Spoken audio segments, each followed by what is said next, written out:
আর সহ্য নয়। এবার সরাসরি পথে নামছে তৃণমূল কংগ্রেস। নেতৃত্বে থাকছেন মুখ্যমন্ত্রী মমতা বন্দ্যোপাধ্যায়। যেদিন প্রধানমন্ত্রী রাজ্যে একেবারে সভা করতে আসছেন তার ঠিক একদিন আগে রাজ্যের মুখ্যমন্ত্রী মমতা বন্দ্যোপাধ্যায় রাজপথে নামছেন। গর্জে উঠবেন তিনি, প্রতিবাদ করবেন। যেভাবে বাংলার বিভিন্ন শ্রমিককে বাইরের রাজ্যে হেনস্থা করা হচ্ছে, যেভাবে বাংলা শ্রমিকেরা বিভিন্ন সময় অত্যাচারিত হয়ে বাংলায় ফিরছে, তার প্রতিবাদে কার্যত রাজপথ এবার সরব হবে। রাজপথে নামছেন বাংলার মুখ্যমন্ত্রী। গর্জে উঠবেন তিনি, রাজপথ থেকে আওয়াজ তুলবেন।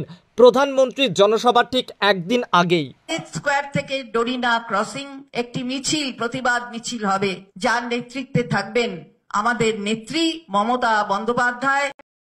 ভারতবর্ষের জাতীয় গীত বলুন আর জাতীয় সঙ্গীত বলুন, দুটোই কিন্তু বাংলার মানুষের লেখায় এই অবদান। যারা রচনা করেছিলেন তারা বাংলার মানুষ, বাংলা ভাষী।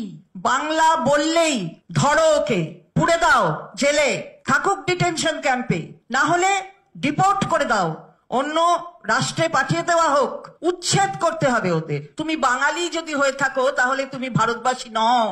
বাংলার অস্মিতাকে অপমান করা, এটা কোন দেশ, কোন সরকার রয়েছে কেন্দ্রে, আর এই রাজ্যগুলি অপরাধমূলক কাজ করছে, তাদের মদত দিচ্ছে কেন্দ্রের সরকার। আমার সচিত্র পরিচয় পত্র আছে, দেখাচ্ছেন তারা।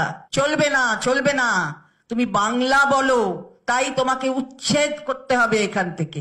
আগামী 16ই জুলাই বেলা 1টায় কলেজ স্কয়ার থেকে ডোরিনা ক্রসিং একটি মিছিল, প্রতিবাদ মিছিল হবে, যার নেতৃত্বে থাকবেন আমাদের নেত্রী মমতা বন্দ্যোপাধ্যায়।